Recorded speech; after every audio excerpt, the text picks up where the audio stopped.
Assalamualaikum warahmatullahi wabarakatuh. Ketemu lagi dengan Ibu Ajeng di pelajaran matematika kelas 8. Apa kabar anak-anak? Alhamdulillah ya, kita ketemu lagi di video pembelajaran yang Ibu buat sendiri setelah dua materi sebelumnya Ibu ambil dari video lain. Masih dalam suasana Syawal, sebelumnya Ibu mohon maaf lahir batin dulu ya. Semoga biarpun kita lebarannya di rumah aja, tidak mengurangi kebahagiaan kita gitu dalam merayakan Idul Fitri. Oke, gimana masih semangat kan? Oh ya, sebelum kita mulai ke pembelajaran kita kali ini, kita berdoa masing-masing dalam hati. Doa dimulai. Ya, selesai. Gimana? Udah siap? Setelah lebaran ini, seminggu kemarin kan masih dikasih waktu untuk apa ya, biar mengembalikan semangat, termotivasi gitu, atau ngecek-ngecek tugas yang belum. Ya ada beberapa yang menyusul ngumpulkan tugas, tetap Ibu terima. Tapi tolong banget lah setiap ada tugas tuh langsung dikerjakan supaya tidak menumpuk, supaya nilai kalian tuh ada dan tidak membuat rata-rata nilai kalian kecil gitu. Oke? Oke, Ibu yakin kalian pasti bisa dan bertanggung jawab untuk diri kalian sendiri. Oke, sebelum kita mulai, jangan lupa siapkan alat tulis dulu untuk menulis ya. Jadi catat apa yang mungkin Ibu omongkan tapi nggak Ibu tulis di layar gitu. Jadi hal-hal yang emang kalian merasa penting itu kalian catat sendiri, oke? Oke, kita mulai aja ya. Sebelum kita mulai ke latihan soal, ini Ibu bahas sedikit flashback ke materi-materi semester genap. Ada 5 bab, teorema Pitagoras, lingkaran, bangun ruang sisi datar, statistika, dan peluang. Kita mulai satu-satu, ini garis besarnya aja atau kesimpulan dari setiap materi ya. Dari untuk teorema Pitagoras, ada segitiga siku-siku itu berlaku teorema Pitagoras ya, di mana sisi terpanjangnya atau C kuadrat di gambar ini, C kuadrat itu sama dengan A kuadrat plus B kuadrat. Di mana C kuadrat itu sisi terpanjang. Sedangkan A dan B sisi-sisi lainnya. Ini ya, gambarnya yang di sebelah kanan ini. Bisa kalian lihat, ini C kuadrat sama dengan A kuadrat plus B kuadrat. Ini sering banget kita pakai sih ya, nggak cuma di materi teorema Pitagoras, di lingkaran pun kita juga pakai gitu untuk menemukan garis singgung, persekutuan garis singgung dalam dan luar. Jadi penting banget untuk kalian selalu mengingat teorema ini. Nah, terus dari teorema Pitagoras ini kita bisa mengetahui jenis-jenis segitiga, bisa segitiga lancip, tumpul, dan siku-siku dengan mengecek apakah sisi terpanjangnya itu lebih kecil dari jumlah sisi-sisi lainnya. Jadi jika C kuadrat kurang dari A kuadrat plus B kuadrat itu namanya segitiga lancip. Jika C kuadrat lebih besar dari A kuadrat plus B kuadrat dia tumpul, jika sama dengan dia siku-siku, seperti bunyi teorema Pitagoras. Ini ingat untuk yang suka lupa yang kecil tuh madep mana sih? Madepnya ke arah yang mana? Suka bingung kan? Jadi kalau Ibu punya tips caranya gini. Dikasih garis di sebelah kirinya. Kalau gini berarti dia lebih kecil. Kalau gini berarti lebih besar. Ini kan membentuk huruf K, ini membentuk huruf B. Kecil, besar, atau kecil lebih. Gitu ya. Itu sebuah tips bagi yang suka lupa tanda ini maksudnya lebih kecil atau lebih besar gitu. Terus ada perbandingan segitiga suku-suku dengan sudut-sudut istimewa. Kalau yang sudut 30 dan 60 ini ingetnya 1, 2, 3, cuman yang tengah itu sisi terpanjang gitu ya. 1 banding 2 banding akar 3. Untuk yang 45 karena dia segitiganya sama kaki, jadi 1 banding akar 2 banding 1. Dengan sisi terpanjangnya juga di tengah, gitu ya. Oke, next materi di bab selanjutnya itu lingkaran. Di sini ada keliling lingkaran, ini dari SD juga kalian udah belajar ya, tapi cuma mengingatkan kembali aja. Jadi keliling lingkaran itu pi kali d atau 2 kali pi kali rr-nya itu jari. Luas lingkaran itu pi r kuadrat. Nah, sudut keliling sama dengan sudut pusat. Masih ingat kan sudut keliling itu apa? Sudut keliling itu sudut yang ada di keliling lingkaran. Saya ini lingkarannya, maaf Ibu bikin lingkaran ini. Nah, sudut keliling itu sudut yang ada di pinggir. Nah, di titik misalnya ada kayak gini. Nah, ini tuh sudut keliling. Kalau di sini sudut pusat. Jadi sudut keliling sama dengan setengah sudut pusat.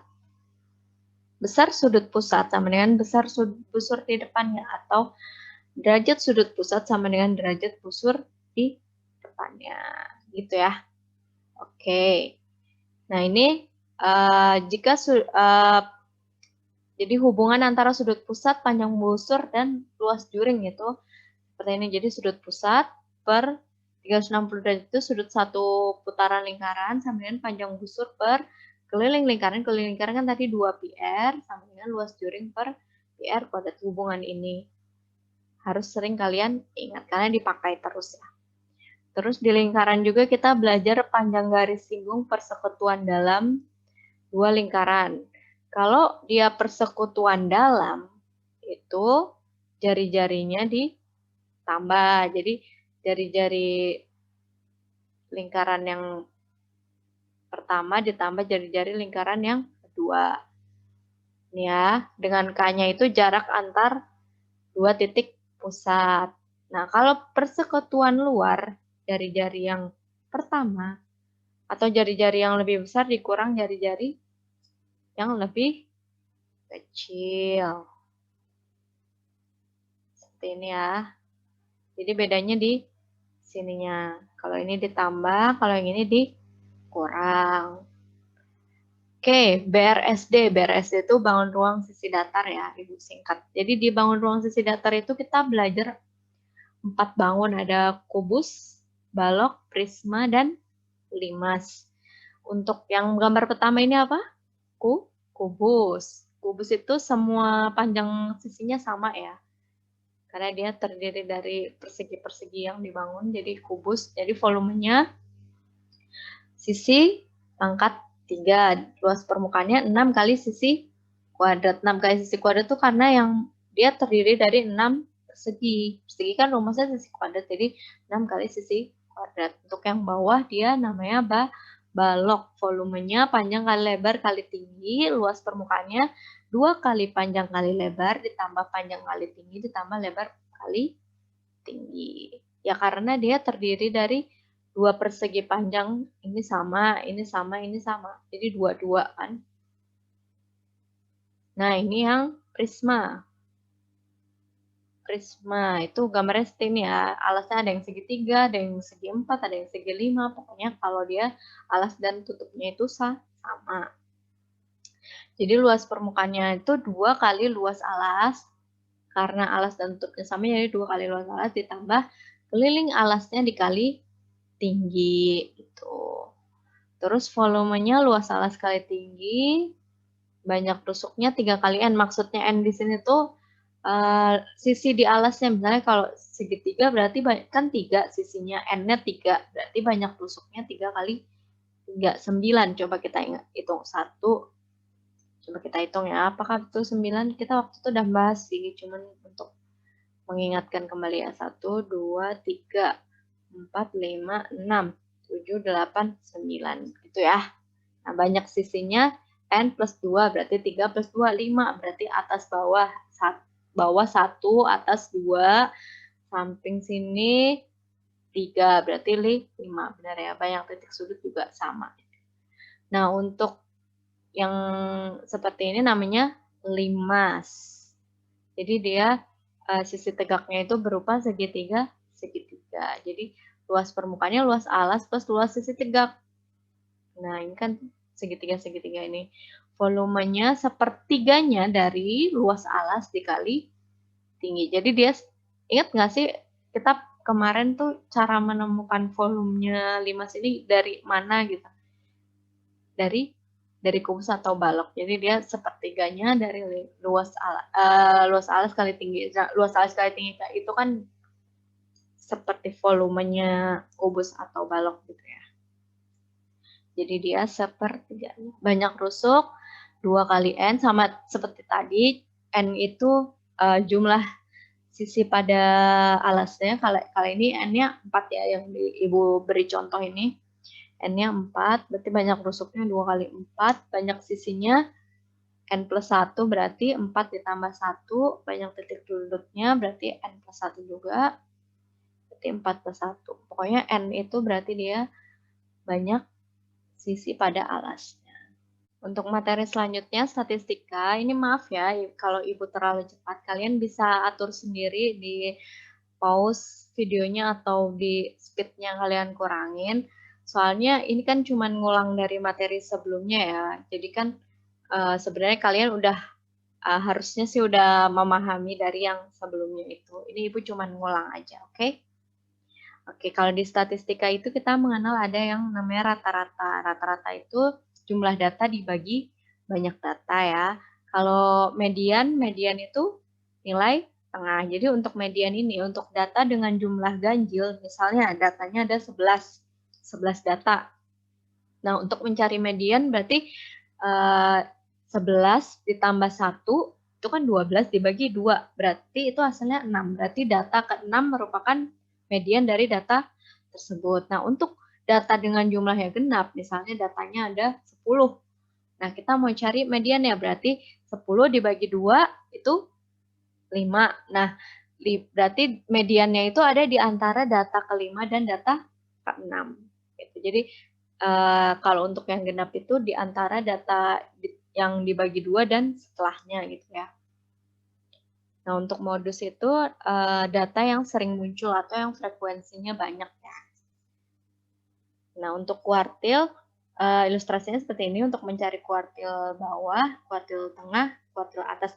Kuartil tengah itu sama dengan median. Berarti cara nyarinya gini. Nah, kalau biasanya itu lebih enak kita cari dulu kuartil tengahnya itu, baru nanti yang ini kita cari tengah-tengahnya di mana, ini cari tengah-tengahnya di mana. Atau biasanya kalau kuartil bawah itu 1/4 dari jumlah data, ini setengah, ini 3.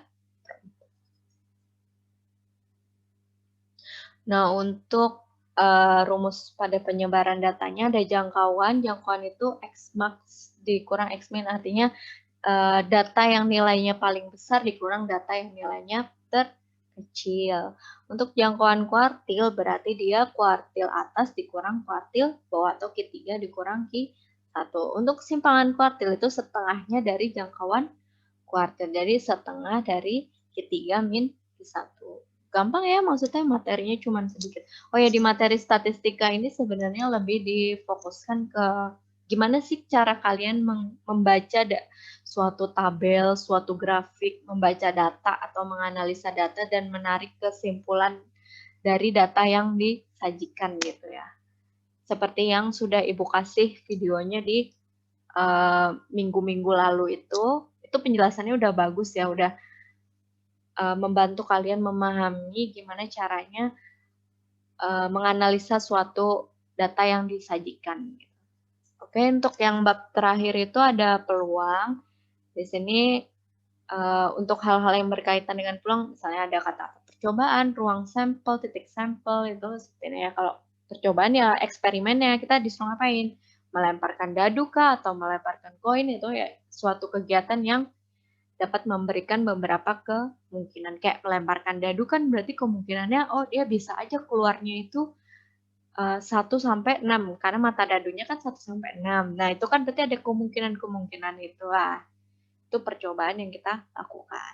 Untuk ruang sampelnya itu, ruang sampel itu adalah himpunan atau kumpulan dari semua hasil yang mungkin terjadi pada suatu percobaan. Kayak tadi melemparkan dadu. Ya berarti ruang sampelnya isinya ya mata dadu 1 sampai 6 tadi gitu. Untuk titik sampel ya berarti titik sampel itu isinya dari ruang sampel, anggota-anggotanya dari ruang sampel.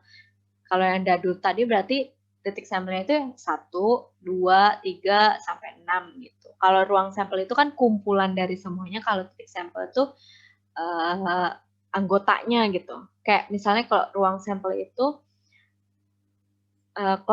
satu kelas itu ruang sampel, kalau titik sampel ya berarti satu anak-anaknya gitu ya, contohnya gitu. Nah, peluang munculnya suatu kejadian itu berarti banyak kejadian yang dimaksud dibagi banyak kejadian yang mungkin terjadi. Gitu. Oke, itu tadi flashback materi, garis-garis besarnya aja ya, Ibu nggak mendetail di sini, cuman membantu kalian mengingat lagi untuk nanti kita mau ngerjain itu ada sedikit yang masih bisa diingat gitu. Mudah-mudahan sih nggak sedikit ya, tapi semuanya gitu. Oke, kita mulai dari nomor 1 ya. Sebelum Ibu mulai, ini nanti soalnya seperti biasa. Ibu kan kalau mau ngadain CBT atau ulangan PTS pas ulangan harian, pasti Ibu kasih kisi-kisi atau soal-soal yang sangat mendekati gitu ya, tinggal ganti angka. Ini juga begitu, ada 20 soal, setiap nomornya itu sangat mirip dengan soal yang akan Ibu kasih di pas nanti. Jadi kalian simak baik-baik. Oke, kita mulai ya. Untuk nomor 1, suatu segitiga siku-siku memiliki panjang hipotenusa 30 cm. Hipotenusa apa, masih ingat nggak? Hipotenusa itu sisi miringnya. Segitiga, miring. Segitiga siku ya.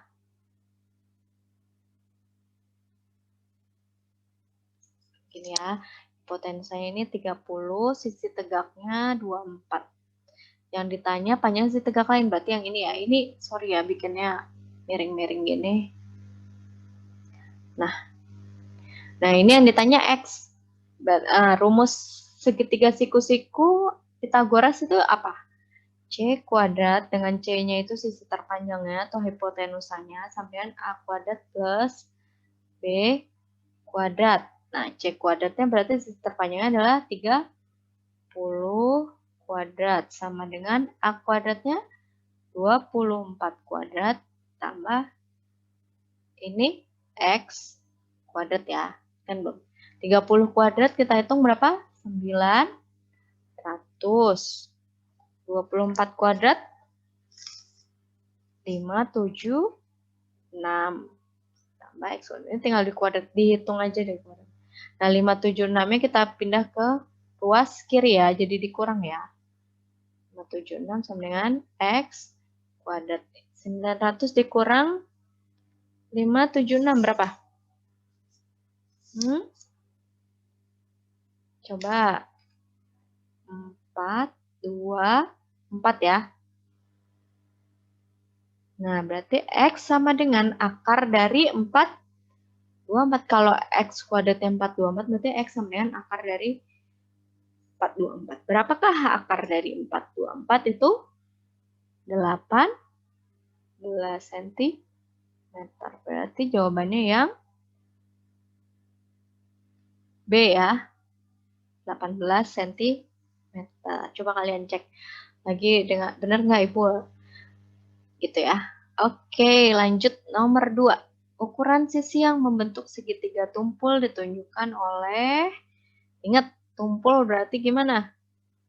Tumpul berarti C kuadrat lebih besar dari A kuadrat plus B kuadrat. Kalau lancip, C kuadrat dikurang A kuadrat plus B kuadrat. Kalau siku-siku, C kuadrat sama dengan A kuadrat plus B kuadrat. Karena yang ditanya tumpul berarti yang ini ya, yang kita cari yang mana yang memenuhi ini. Kita cari satu-satu dari I titik 1.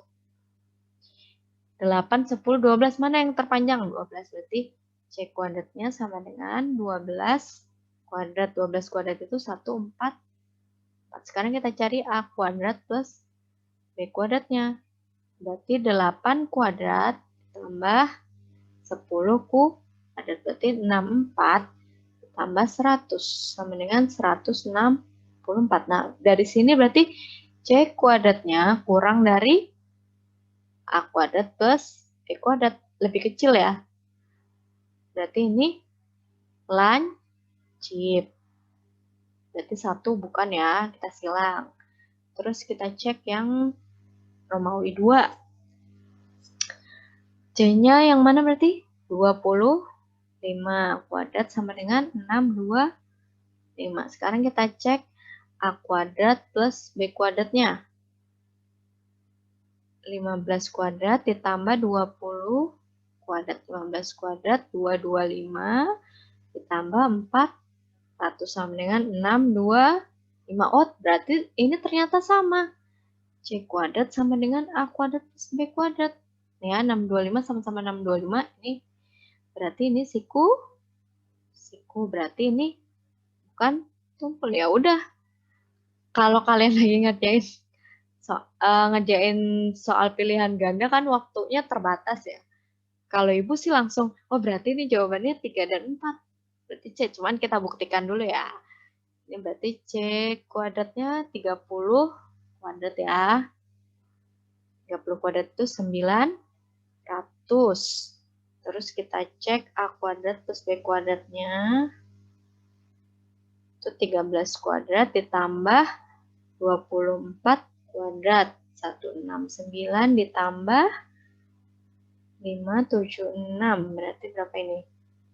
772 ya. Nah, dari sini berarti C kuadratnya lebih besar dari A kuadrat plus B kuadrat. Berarti ini benar. Ini tumpul. Sekarang yang Romawi 4. Berarti ini benar ya. Yang benar. Romawi 4 C kuadratnya itu 26 kuadrat yaitu 676. A kuadrat plus B kuadratnya itu 16 kuadrat ditambah 20 kuadrat. Berarti 256 ditambah 400. Berarti 656. Nah, berarti benar. C kuadratnya juga lebih besar dari A kuadrat plus B kuadrat. Berarti ini juga tumpul. Berarti benar 3 dan 4 jawabannya yang C. Mudah kan? Ini udah sering ibu ulang-ulangi di soal-soal tugas, soal ini. Jadi harusnya kalian udah semakin mantap Pak ya. Nah, untuk soal nomor 3, panjang AB dari gambar segitiga di bawah ini itu ada AB-nya 24, ditanya ya ini AB. Diketahui AD-nya 24 akar 2, ini sudutnya siku-siku ini 30. Oh, berarti perbandingannya gimana? 1 banding 2 banding akar 3 dengan 2-nya sisi terpanjang. Nah, ini berarti ini yang 1, ini yang akar 3. Nah, yang berarti kan kita AB per AD. Ini berarti 1 per 2 ya. AD-nya kan sisi terpanjang. AB-nya yang satu, ini yang akar 3. Sekarang kita masukin AB ditanya AD-nya 24 akar 2. 24 akar 2 sama dengan setengah. Ini kita kali silang berarti AB sama dengan 24 akar 2 per 2 ya. Ini kan jadi naik. Berarti AB sama dengan 24 bagi 2, 12 akar 2. Berarti jawabannya yang A. Gampang kan? Gampang banget. Ini jangan bingung ya, dari sini ke sini itu dia dikali silang. Kali silang. Oke? Paham? Paham. Oke, lanjut. Nomor 4. Sebuah kapal berlayar sejauh 100 km ke arah barat. Ke arah barat. Ke arah barat. Nah ya, barat. Ini misalnya 100. Ke arah selatan. Selatan. 75 kan panjang ini ya. Jarak terpendek kapal tersebut dari titik berangkat. Titik berangkatnya ini kan. Nih. Titik sampainya itu di sini. Nah, kalau kita itu kan dari sini ke sini 100 tambah 75, 175. Tapi kan dia mintanya jarak terpendek. Berarti jarak terpendek itu sama dengan ini sisi miringnya dari suatu segitiga siku-siku. Berarti kita cari ya. Berarti C kuadrat sama dengan A kuadrat plus B kuadrat. Dengan C kuadratnya ditanya, A kuadratnya 75 kuadrat ditambah 100 kuadrat. 75 kuadrat berapa? Coba kalian hitung. 5, 6, 25. 100 kuadrat itu 10.000. Ini tambah ini berarti 5, 6, 25. Ini C kuadrat ya. Berarti C-nya sama dengan akar dari 1,5625 sama dengan 125 km. Berarti jawabannya yang C ya. Gampang kan? Ternyata dari soal ini kita cuma butuh nyari sisi miring dari suatu segitiga siku-siku. Jadi jangan lupa deskripsikan soalnya dulu biar kita mudah untuk menghitungnya. Oke, lanjut ya. Nomor 5. Ini ada setengah lingkaran dan sebuah persegi panjang. Persegi panjang ya, soalnya kan dia beda panjang ini dan ini.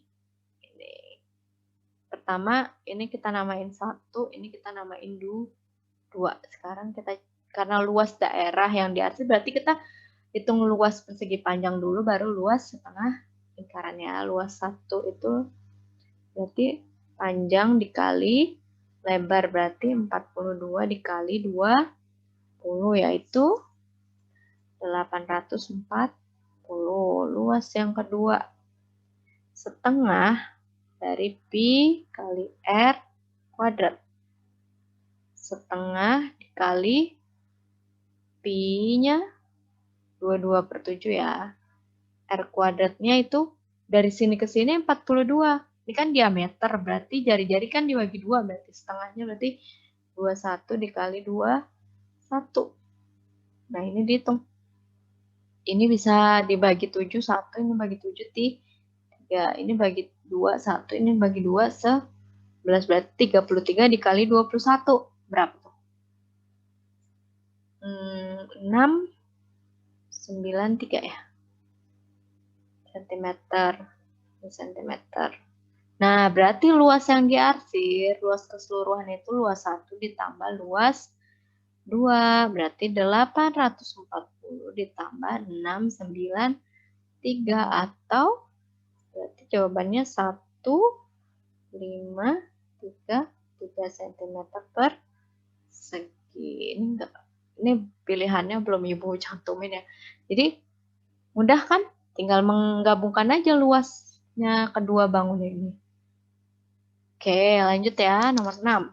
Panjang busur lingkaran dengan jari-jari dan sudut. Nah, ini berarti hubungan antara panjang busur dan sudut pusat. Berarti seperti yang tadi kita udah lihat, rumusnya berarti kan sudut pusat dibagi sudut satu putaran sama dengan panjang busur. Kalau panjang busur pernya apa? Keliling lingkaran sama dengan luas juring. Kalau luas juring pernya apa? Luas lingkaran. Nah, ini karena yang ditanya panjang busur berarti kita cukup pakai yang sebelah sini aja ya. Alfanya kita masukin 180 derajat per 360 derajat sama dengan panjang busur ditanya kita X, misalkan X aja ya, keliling lingkaran 2 dikali 22/7 dikali 56. Keliling lingkaran itu rumusnya tadi apa? 2 pi R, 2 pi R ya. Ini sama-sama dibagi 180, 1/2 ya. Ini 1, ini 2. Sama dengan ini bagi 7, 1 dibagi 7 8, berarti X per 44 dikali 8 berarti 352 ya. Nah, berarti ini kita kali silang. Di sini kali silang.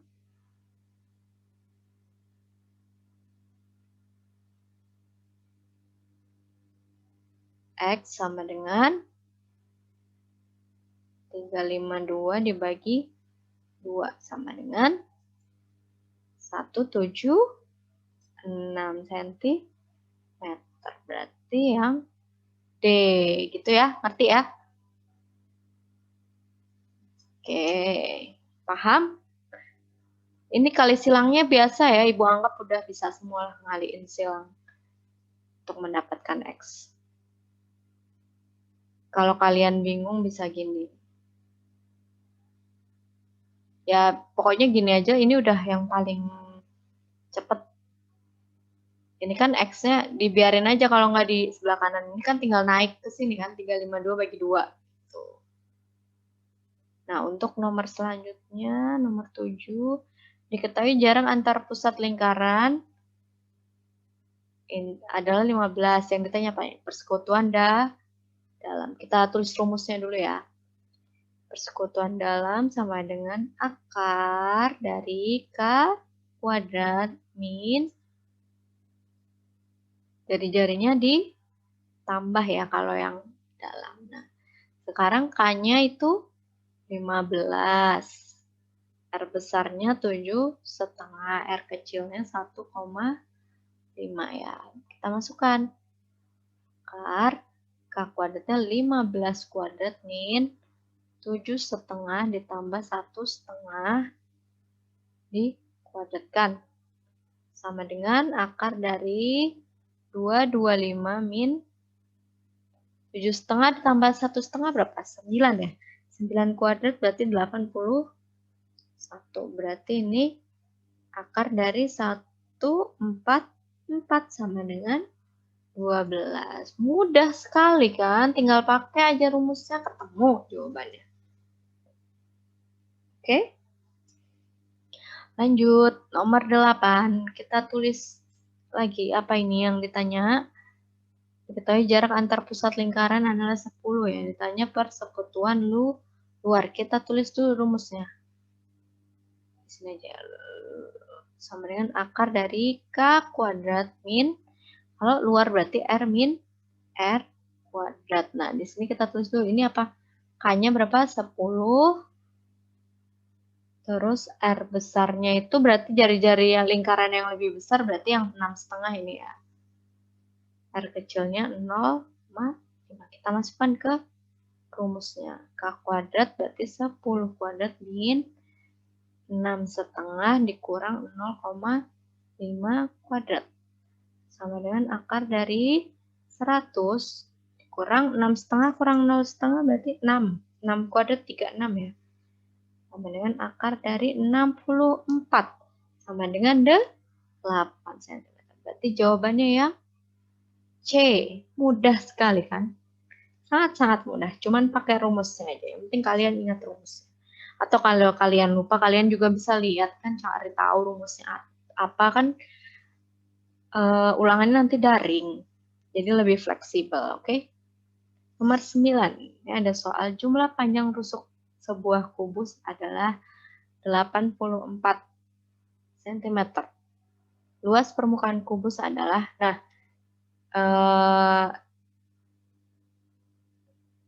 kita gambar dulu ya, ini sebuah kubus. Nah, kubus itu rusuknya ada berapa sih? 12.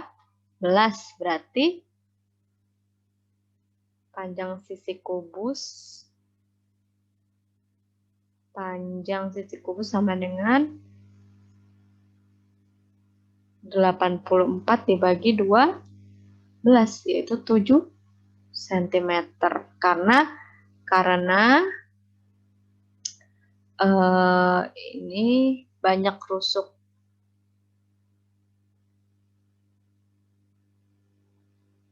Karena banyak rusuk kubus itu ada 12, makanya kita bagi 12, berarti 7 cm. Nah, udah tinggal diganti luas permukaannya. Sama dengan 6 kali sisi kuadrat, berarti 6 dikali 7 kuadrat, 6 dikali 49. Jawabannya berarti 294. Berarti yang B. yang mudah ya. Pokoknya kalau ada jumlah panjang rusuk, oh panjang rusuk kubus tuh ada 12, berarti ini dibagi 12. Gitu. Jadi itu didapat nanti sisi kubusnya. Tinggal dikalikan ke rumusnya. Oke. Nomor 10. Nomor 10. Ini ada suatu balok memiliki luas permukaan. Nah, kalau tadi kubus, ini baloknya. Nah, sekarang kita tulis dulu luas permukaan balok itu rumusnya apa ya?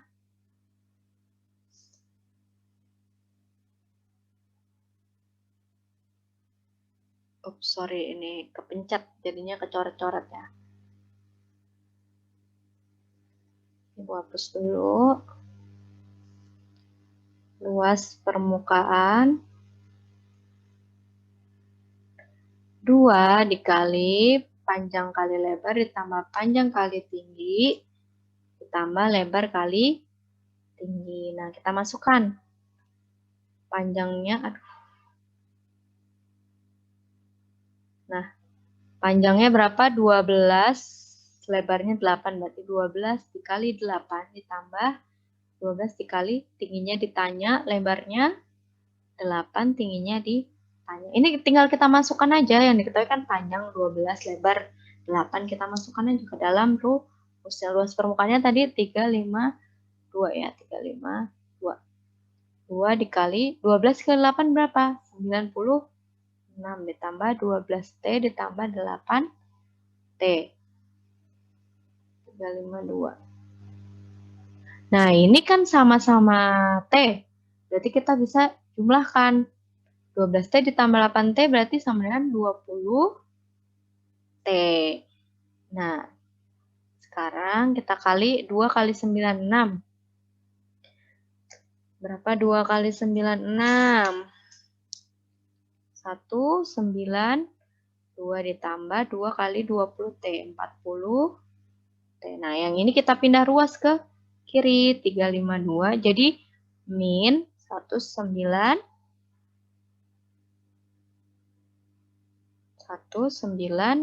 sama dengan 40T-nya kita biarkan di ruas kanan. 352 kurang 192 berapa? 160 sama dengan 40T.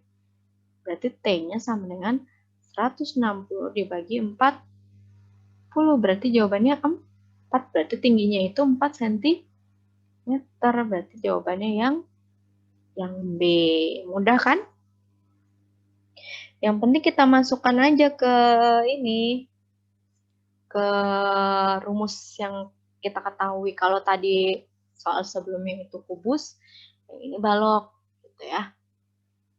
Nah, sekarang nomor 11 itu yang ditanya volume prisma dengan alasnya merupakan segitiga dengan panjang sisinya ini.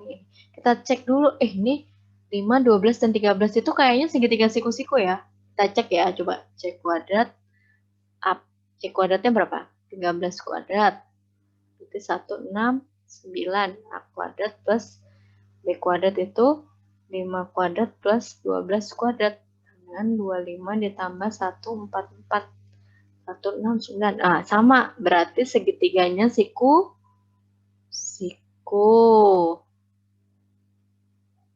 Ini alas ya, alas segitiga siku-siku. Nah, berarti kita coba gambar ya.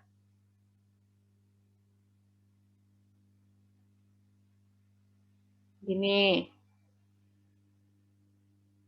Kayak tenda kan? Nah, ini alasnya ya. Nah, yang tanya volume prisma. Sebenarnya nggak usah digambar, nggak apa-apa sih. Cuman biar kalian inget aja kan. Luas alas dikali tinggi. Nah, luas alasnya, karena dia segitiga siku-siku kan, segitiga siku-siku setengah kali alas kali tinggi. Rumus luas segitiga itu kan luas alas kali alas kali tinggi, setengah kali alas kali tinggi. Tinggi segitiga ya ini ya, kali tinggi prisma.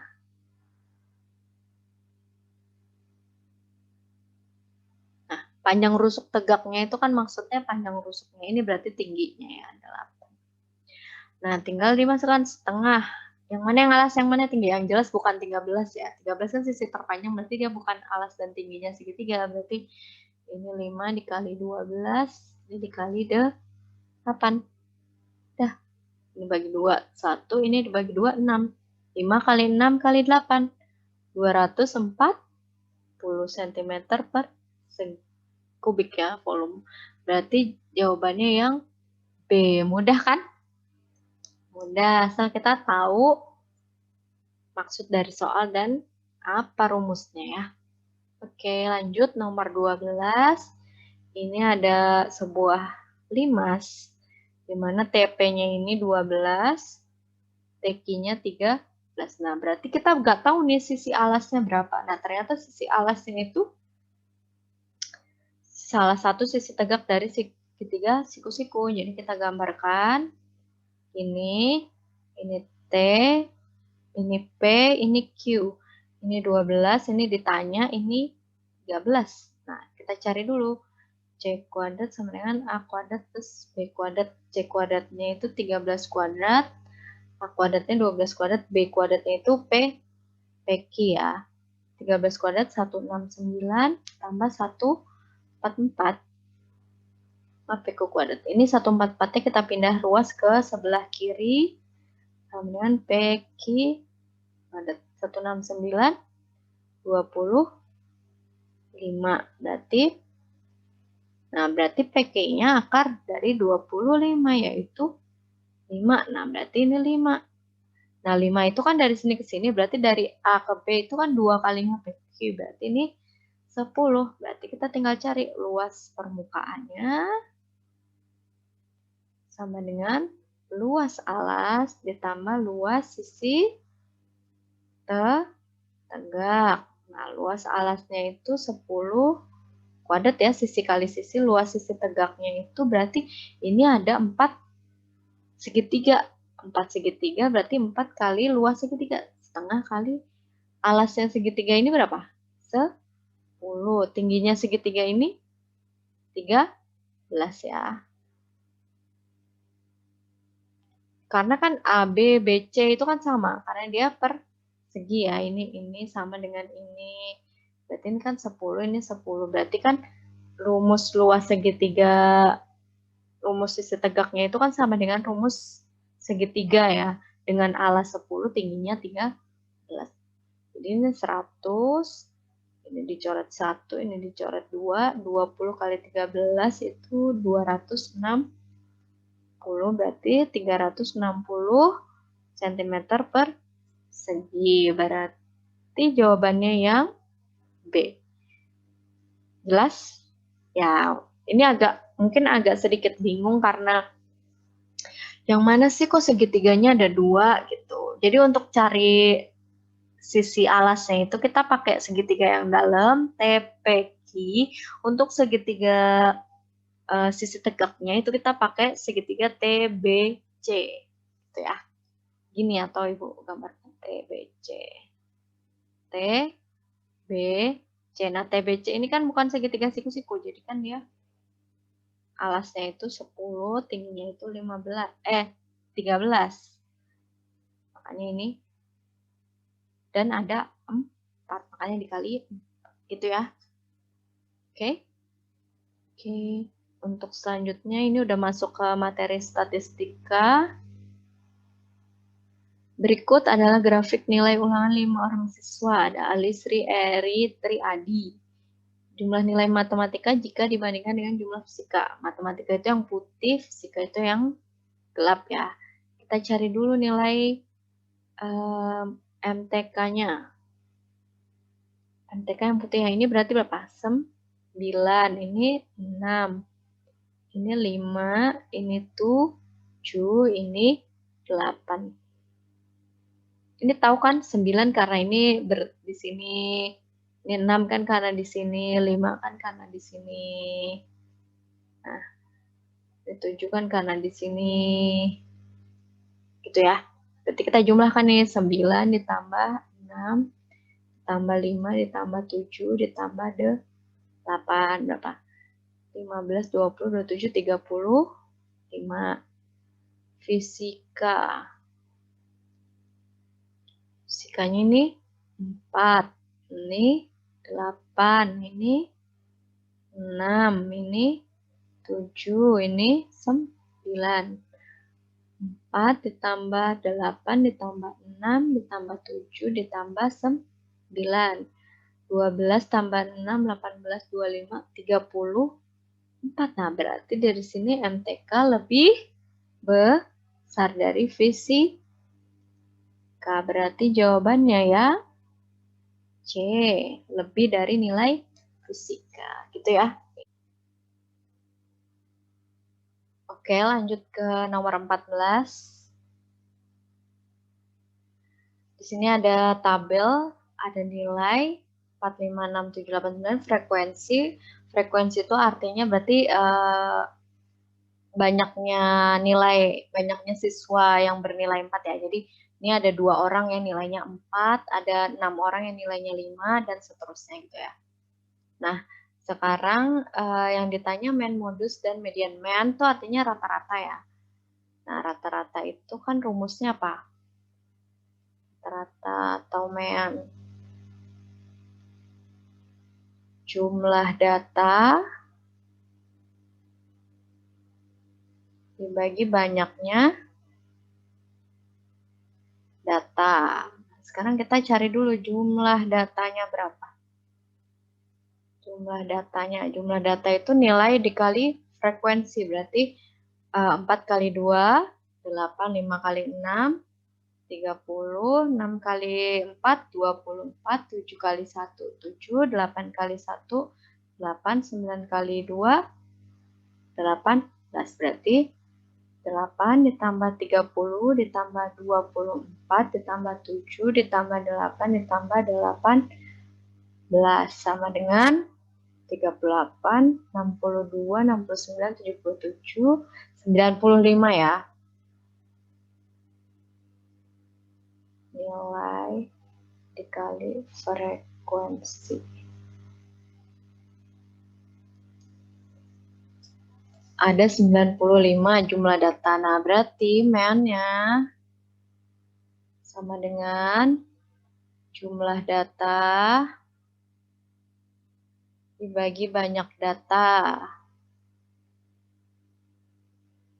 95 dibagi banyak data itu berarti jumlah dari frekuensinya. Berarti berapa? 2 tambah 6, 8 tambah 4, 12 tambah 1, 13 tambah 1, 14 tambah 2, 16 ya. Berarti per 16 karena jumlah frekuensinya itu ada 16. Berarti 95 bagi 16 itu 5,9375 atau dibulatkan jadi 5,94. Nah, berarti jawabannya antara yang A dan yang B nih. Karena yang C nggak mungkin ya, dia udah 584. Nah, sekarang kita cari modusnya. Modus itu apa sih? Modus itu modus itu data yang paling sering muncul. Gimana kita bisa tahu dia paling sering muncul? Kita lihatlah frekuensinya. Mana frekuensinya yang paling banyak? Nah, ini yang paling banyak berarti nilai 5 karena dia ada 6 kali muncul, yang lain kan cuma 2 kali, 4 kali, 1 kali, 1 kali. Nah, ini 6 kali muncul itu nilai 5, berarti modusnya 5. Nah, dua-duanya 5. Nah, berarti kita cari mediannya. Median. Median itu apa sih? Nilai tengah. Ini tadi jumlah datanya apa? Genap ya. Kalau jumlah datanya genap berarti data ke berapa? Setengahnya dari 16 berapa? Data ke 8 ditambah data ke 9 dibagi 2. Data ke 8 berapa? 2, 6. Ini kan data kedua, ini data dijumlahkan jadi kumulatifnya ya. Ini kan 2. Berarti kan ini kalau kita jabarkan jadi gini ya. 4-nya ada 2, 5-nya ada 6. 6-nya ada 4. Nah, ini kita coba cari data ke-8 yang mana? 1, 2, 3, 4, 5, 6, 7, 8. Nah, berarti data ke-8 itu 5 ditambah data ke-9-nya 6 dibagi 2 berarti 11 dibagi 2 sama dengan 5,5. Berarti jawabannya yang A gitu ya. Paham kan nyari median? Nah, ini kalau datanya sedikit enak ngitungnya. Kalau datanya di sini puluhan kan susah kalau dijabarkan. Ya tinggal di jumlah aja ininya. 2 tambah 6, 8. Oh, berarti data ke-8 itu angka 5. Berarti angka ke-9-nya udah masuk ke nilai 6. Gitu. Jadi ini ya. Jadi jawabannya yang A. Oke. Lanjut, sekarang ada data nilai ulangan siswa 9C. Disajikan pada tabel berikut. Nilainya itu ada 5, 6, 7, 8, 9, 10. Frekuensi itu banyaknya. Jadi kayak misalnya nilai 5 berarti ada 4 orang. Nah, nilai 6 ada 5 orang. Nah, pertanyaannya, siswa yang memperoleh nilai kurang dari rata-rata harus mengikuti remedial. Banyak siswa yang mengikuti remedial ada. Nah, berarti kita harus tahu dulu nih, rata-rata dari ini berapa? Rata-rata itu kan rumusnya apa? Jumlah data dibagi banyak data. Sekarang kita cari dulu jumlah datanya. Jumlah datanya. Ini. Jumlah data itu ini dikali ini ya. Nilainya dikali frekuensi.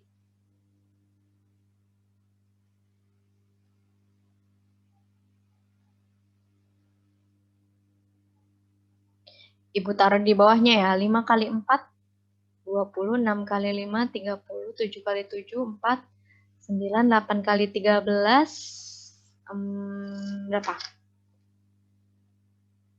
8 kali 13.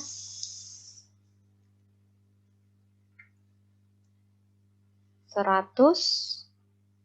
4. 9 kali 6, 54. 50. Nah, berarti sama dengan 20 ditambah 30 ditambah 49 ditambah 104 ditambah 54 ditambah 50 ya. 50 tambah 49, 99. 203, 257, 307 ya. Nah, sekarang banyak data. Banyak data itu sama dengan jumlah frekuensinya. 4 tambah 5, tambah 7, tambah 13, tambah 6, tambah 5. Berapa ini? 9, 16, 29, 35, 40 ya. 40 banyak data. 40. Jadi, sekarang kita cari rata-ratanya. Rata-rata sama dengan 307 dibagi 40 sama dengan 7,675. Nah, berarti kalau kurang dari ini ikut remedial. Berarti yang ikut remedial ada ini ya. Yang ikut remedial.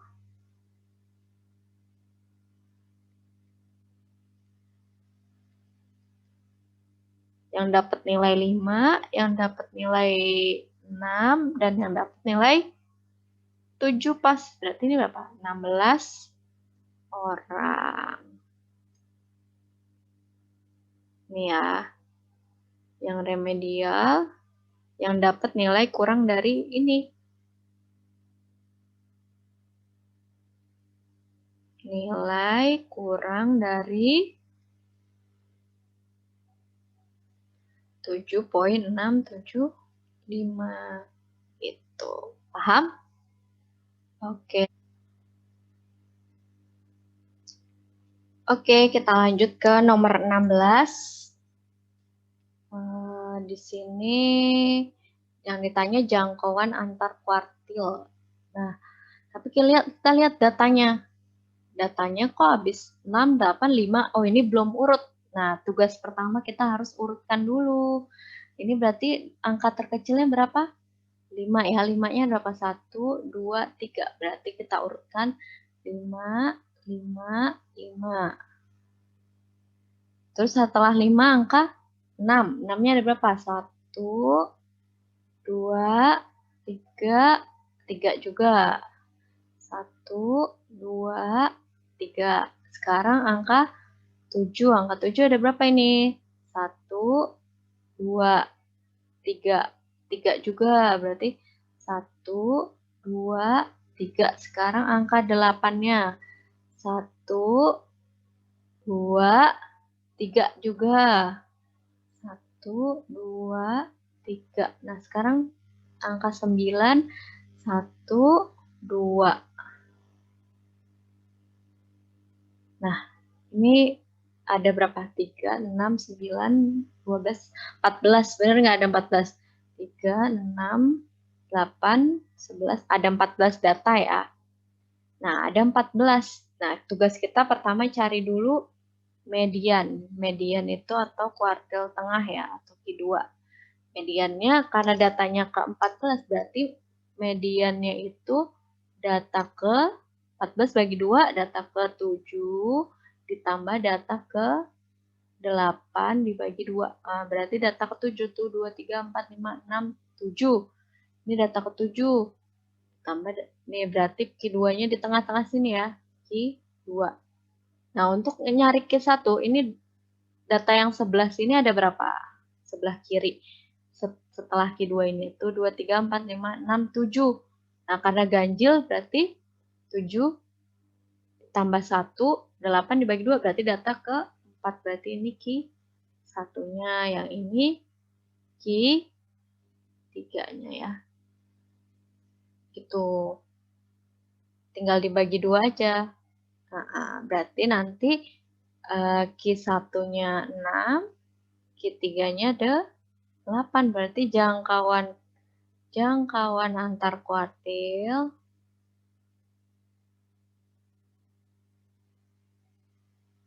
sama dengan Q3 min Q1. Berarti 8 dikurang 6 sama dengan 2. Berarti jawabannya yang B. Mudah ya. Mudah. Yang penting kita bisa nentuin Q1 dan Q1, Q2 dan Q3-nya.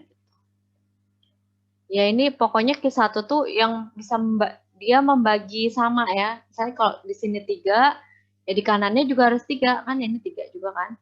Nah, ini 3 juga. Ini 3 juga. Sehingga membagi semua sama besar kelasnya gitu.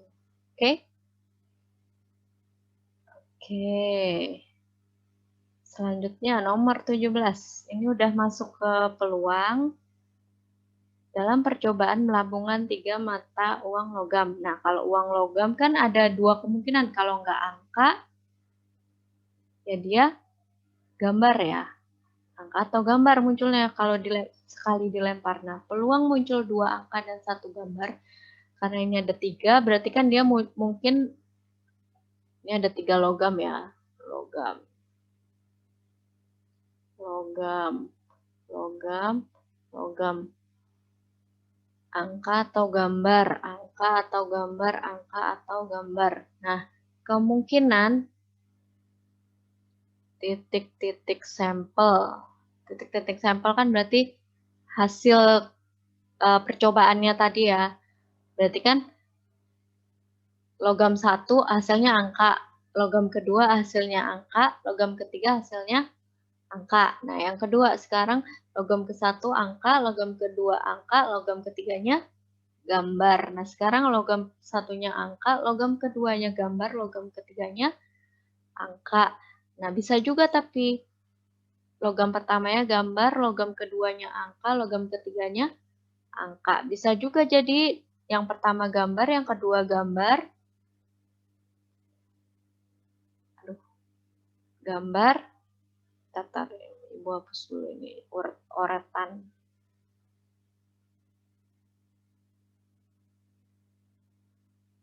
Yang kedua gambar, yang ketiganya angka, atau yang pertamanya gambar, yang keduanya angka, yang ketiganya gambar, atau yang pertamanya angka, yang keduanya gambar, yang ketiganya gambar, atau ketiganya berupa gambar. Ada lagi nggak kemungkinan-kemungkinan lain selain ini? Ini ada berapa? 1, 2, 3, 4, 5, 6, 7, 8 ya. Berarti ada 8 kemungkinan. Nah, peluang muncul 2 angka dan 1 gambar, berarti 1, 2, 3. Ini kan 2 angka, 1 gambar. 2 angka, 1 gambar, 2 angka, 1 gambar kan. Yang lain 2 gambar, 1 angka. Nah, berarti ada 3 dari 8. Berarti peluang koin itu 3 dari 8. Berarti jawabannya yang C. Nah, ini kalau yang ditanya ini. Misal yang ditanya peluang muncul 3 gambar. Peluang muncul 3 gambar. Misal ditanya.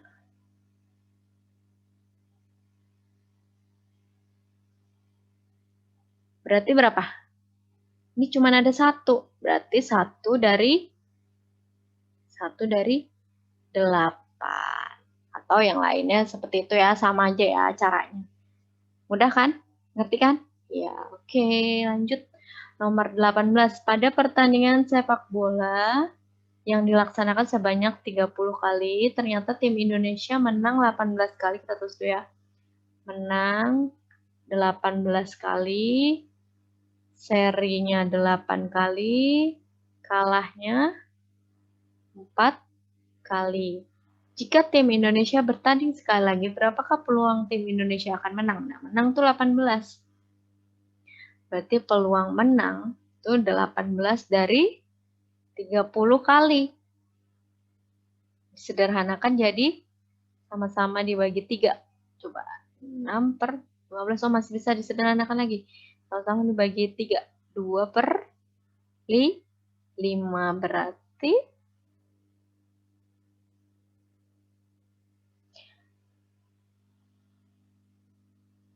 oh, sorry, ini kayaknya salah. Dibagi 2, 9 ya. Sama-sama dibagi 3, berarti ini 3. 3 per 5. Berarti jawabannya yang A ya. Jadi, seperti itu. Kalau yang ditanya yang seri, ini kan menang, peluang menang. Kalau peluang seri berarti gimana? Peluang seri berarti 8 dari 30. Sama dengan sederhanakan sendiri. Kalau peluang kalah berarti peluang kalah 4 dari 30. Silakan hitung sendiri. Gitu ya.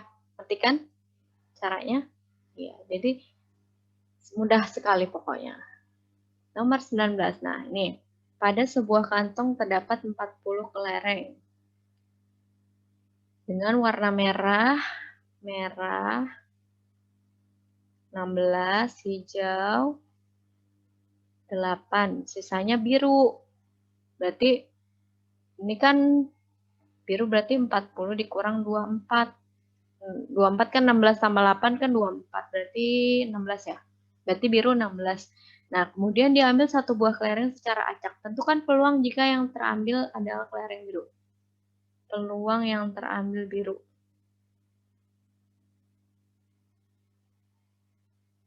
Peluang biru berarti biru berapa tadi? 16 ya. 16 dibagi 40 total kelerengnya. Berarti ini kalau disederhanakan sama-sama dibagi 8. 2 per 5. Berarti jawabannya yang B. Mudah kan? Coba sama aja kayak yang tadi. Kalau yang tadi kan berapa kali. Kalau ini kan dari. Nah, sekarang kalau ditanya peluang yang mau diambil hijau, berarti gimana? Peluang yang diambil hijau berarti 8 per 40 atau 1 per 5 sama-sama dibagi 8. Nah, sekarang kalau peluang diambil warna merah. Peluang diambil warna merah berarti 16 per 40. Sama ya berarti dengan biru peluangnya. Gitu. Oke, jadi ngerti kan? Gampang ya? Oke, lanjut. Nah, ini ada soal peluang yang terakhir ini. Dia dilakukan 48 kali pelemparan. Jadi sebuah dadu dilempar sebanyak 48 kali. Nah, ini tabel hasilnya. Jadi Untuk mata dadu 1 keluarnya 7 kali, untuk mata dadu 2 keluarnya 8 kali, untuk mata dadu 3 keluarnya dan seterusnya. Berapa peluang muncul angka 4? Nah, angka 4 itu kan munculnya 10 kali. Berarti peluang muncul angka 4 sama dengan 10 kali per total berapa kali? 48. Berarti disederhanakan dibagi 2 ya, 5 per 24. Berarti jawabannya yang D, gitu ya. Mudah kan? Ini peluang muncul angka 4. Nah, sekarang kalau ditanya peluang muncul angka 9, enggak ada deh, angka 6 maksudnya. Berarti peluang angka 6 itu 9 per 48. Sederhanakan sendiri dan seterusnya ya. Misalnya peluang muncul angka 2, 8 per 48. Pokoknya seperti itu ya. Mudah kan? Mudah. Oke, itu tadi 20 soal yang udah kita bahas yang akan menjadi apa ya? Menjadi petunjuk buat kalian untuk ngerjain soal pasnya nanti, pas tanggalnya ini pelaksanaannya kita matematika itu di hari Senin tanggal 7 ini ya. Matematika itu Senin tanggal 7 jam 8 sampai jam 10. Jadi jangan lupa kita mulai tanggal 2 sampai 10 Juni itu kita ada pas untuk matematika hari Senin ya. Kalian masih banyak waktu untuk pelajari tiap soal yang Ibu kasih kisi-kisinya di sini di video ini. Tinggal Ibu ganti angka, benar-benar mudah penghitungannya. Caranya sama, step-stepnya sama. Asal kalian memperhatikan dengan baik, insya Allah kalian bisa dimudahkan ya. Oke, itu dia. Terima kasih. Sekian video pembelajaran kali ini. Semoga apa yang Ibu berikan di video ini bermanfaat untuk kalian, bukan hanya untuk menjawab soal-soal pas, tapi untuk selanjutnya juga berguna untuk kalian. Jangan lupa tetap, biarpun di rumah, tetap belajar, tetap apapun tugas dari gurunya dikerjakan, karena itu amanah ya. Tugas kalian sebagai siswa itu ya, salah satunya adalah melakukan atau mengerjakan tugas-tugas yang diberikan oleh guru-guru kalian. Jadi tanggung jawab dari diri kalian itu harus tetap dilaksanakan biarpun kita belajar dari rumah. Oke, pandemi masih ada, protokol kesehatan harus kalian jaga terus. Sampai jumpa di video selanjutnya. Semoga kita cepat tatap muka jadi kalian bisa berinteraksi langsung. Kalau ada pertanyaan silahkan WA langsung ke Ibu. Akhirul kalam, wassalamualaikum warahmatullahi wabarakatuh.